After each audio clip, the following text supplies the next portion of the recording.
Selection cycling helps to identify a specific object when there are multiple objects overlapping. Click onto Customization at the right bottom of the screen. Select Selection Cycling. Turn on Selection Cycling.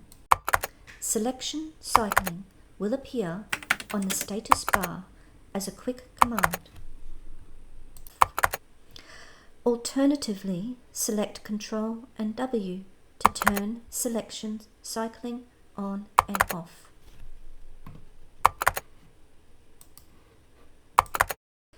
If you find this video helpful and would like to support me, you can by donating on Buy Me a Coffee, link in the description below. I appreciate your views and support. Thank you.